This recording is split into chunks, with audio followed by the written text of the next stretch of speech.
पिताजी मकान बनाते थे, बाबा जूता बनाते थे, मैं कंपाउंडर भी था। बाबा के जूते भी कभी कभी हाट में बेचने जाता था। जिस प्रकार से अंग्रेज और मुगलिया सल्तनत जो षड्यंत्र करते थे लोगों को लड़ाने में, झूठ बोलने में, उसी प्रकार से कांग्रेस भी एक झूठ का पिटारा हो गई है। ये शरीर पूरा जो है वो कहीं ना कहीं संघ की देन है। पिताजी ने, माताजी ने हमको जन्म दिया है, लेकिन इसको ढालने में, इसको बनाने में संघ विचारधारा की एक बड़ी भूमिका है। मेरे 43 साल के राजनीतिक जीवन में मैंने कभी पार्टी से कुछ मांगा नहीं, लेकिन पार्टी ने मुझे दिया है। मेरे साथ बहुत खास मेहमान मौजूद हैं।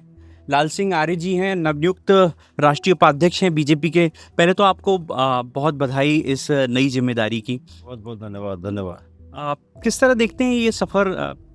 बीजेपी अनुसूचित जाति मोर्चे के आप राष्ट्रीय अध्यक्ष रहे, अब ये नई दायित्व मिला है, तो कैसे देखते हैं? एक बहुत सामान्य कार्यकर्ता आप रहे हैं, एक ग्रामीण परिवेश से आने वाले, इतनी महत्वपूर्ण जिम्मेदारी आपको मिली है। स्वाभाविक है, भारतीय जनता पार्टी के माननीय राष्ट्रीय अध्यक्ष श्री नितिन नवीन जी ने एक बड़ी महत्वपूर्ण जिम्मेदारी दी है। उन्होंने मुझ पर जो विश्वास किया है, मैं उसके लिए उनका आभार व्यक्त करता हूं। मेरे 43 साल के राजनीतिक जीवन में मैंने कभी पार्टी से कुछ मांगा नहीं, लेकिन पार्टी ने मुझे दिया है। मैंने केवल काम पर विश्वास रखा कि काम करना है। 33 साल के राजनीतिक जीवन में के पहले जो संघर्ष था, पिताजी मकान बनाते थे, बाबा जूता बनाते थे, मैं कंपाउंडर भी था। बाबा के जूते भी कभी कभी हाट में बेचने जाता था। कभी सपने में नहीं सोचा कि पार्षद भी बन जाऊंगा, मंडल अध्यक्ष बन जाऊंगा।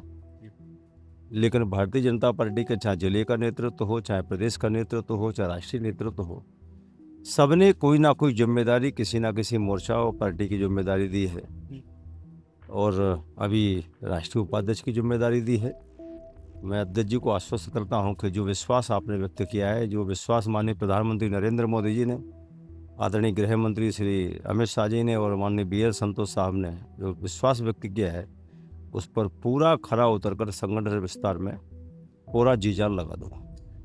जैसा आप अपने शुरुआती जीवन की बात कर रहे थे, कभी सोचा था कि यहाँ तक पहुँचेंगे, राष्ट्रीय स्तर तक मुकाम हासिल करेंगे, उपाध्यक्ष बनेंगे पार्टी? कभी सोचा था ऐसा?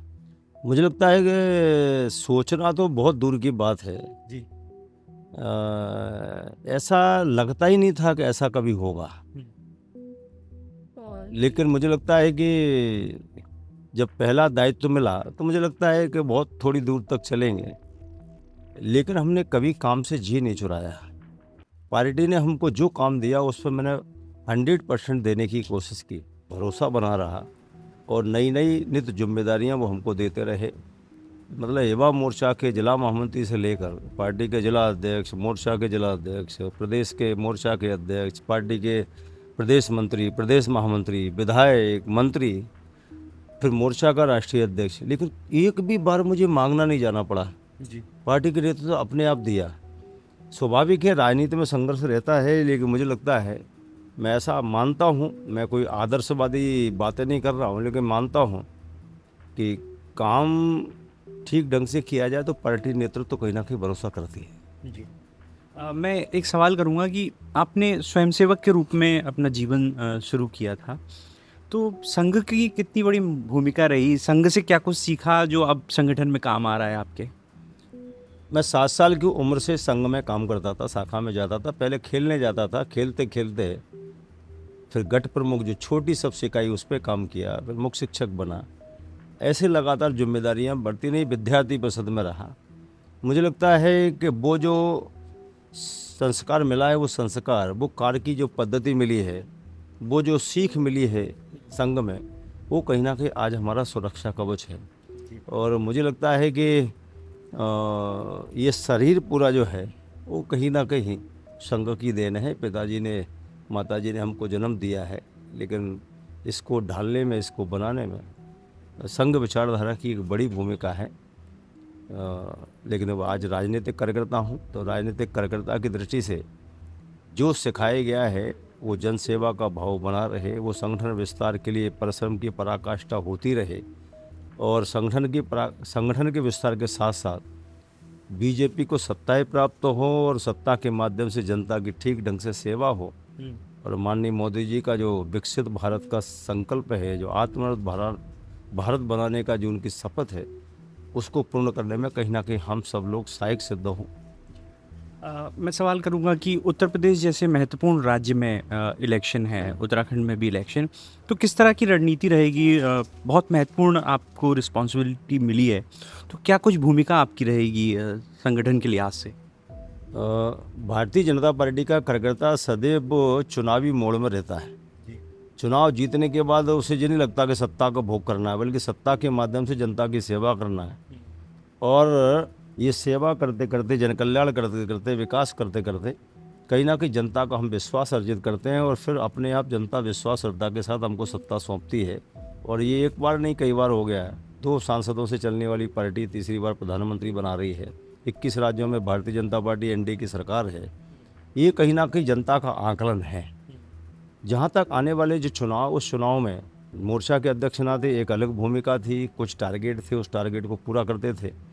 और अब मैं किस भूमिका में उपाध्यक्ष के बाद रहूँगा, ये माननीय राष्ट्रीय अध्यक्ष जी को, राष्ट्रीय नेतृत्व को तय करना है। जिस चौकी पर लगाएंगे उस चौकी पर 100% दे, ऐसा मेरा प्रयास रहेगा। मेरा प्रश्न है कि अभी कांग्रेस की एक बड़ी बैठक आयोजित हुई थी, इसमें तमाम मुद्दों पर चर्चा हुई। सबसे बड़ा मुद्दा उन्होंने हल्द्वानी की घटना को बनाया, जिसमें आरोप था कि मल्लिकार्जुन खड़गे ने जहां हल्द्वानी में सभा की थी, उस मैदान को शुद्धिकरण किया गया। तो आरोप लगते रहे कि इस तरह की बातें कांग्रेस ने की कि बीजेपी जो है दलित विरोधी पार्टी है। कांग्रेस का नेतृत्व है, वो जिस प्रकार से अंग्रेज और मुगलिया सल्तनत जो षड्यंत्र करते थे लोगों को लड़ाने में, झूठ बोलने में, उसी प्रकार से कांग्रेस भी एक झूठ का पिटारा हो गई है। माननीय प्रधानमंत्री जी ने कई बार खड़गे जी को उनके कद और पद के हिसाब से, उम्र के हिसाब से संसद में अपने वक्तव्य में भी कहीं ना कहीं उनको सम्मान देते हैं।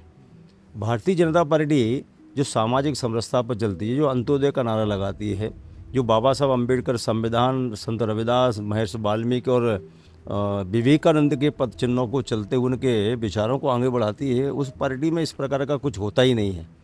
लेकिन उनको लग रहा है कि झारखंड में नौजवान कहीं ना कहीं इंडी गठबंधन के खिलाफ हैं। राहुल गांधी आरोप लग रहे हैं वो जा नहीं रहे हैं, और 33% आरक्षण महिलाओं को खिलाफ हमें ये वातावरण बनना है। तो उन्होंने एक फिंतुर छोड़ दिया कि इस प्रकार से हमारे साथ हुआ।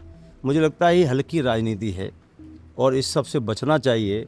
भारत में अब इस प्रकार की कोई चीज़ रह नहीं गई कि कहीं अनटचेबिलिटी का विषय हो, कहीं इस प्रकार के कांग्रेस अध्यक्ष के खिलाफ हो। हाँ, उनके साथ दोयम दर्जे का जो व्यवहार है, एक दलित नेता के साथ जो सम्मान होना चाहिए, वो कांग्रेस पार्टी में ज़रूर नहीं है। क्योंकि मैंने खड़गे जी को कई बार देखा है दोनों हाथ बांध कर खड़े होना, और सोनिया गांधी निर्देश दे रही है, राहुल गांधी निर्देश दे रहे हैं। तो मुझे लगता है उनका अपमान कांग्रेस तो कर सकती है, हिंदुस्तान की संस्कृति, हिंदुस्तान का संस्कार कभी नहीं कर सकता। तो देखिए, ये थे हमारे साथ बीजेपी के राष्ट्रीय उपाध्यक्ष लाल सिंह आर्य साहब, जिन्होंने कांग्रेस पर जमकर हमला बोला और उन्होंने कांग्रेस को जवाब भी दिया है। जो आरोप कांग्रेस की ओर से बीजेपी पर लगाए जा रहे थे कि बीजेपी दलित विरोधी है, इसका माकूल जवाब उन्होंने दिया है। कैमरा पर्सन अमित सिंह के साथ BSTV के लिए दिल्ली से मैं प्रहलाद सेन।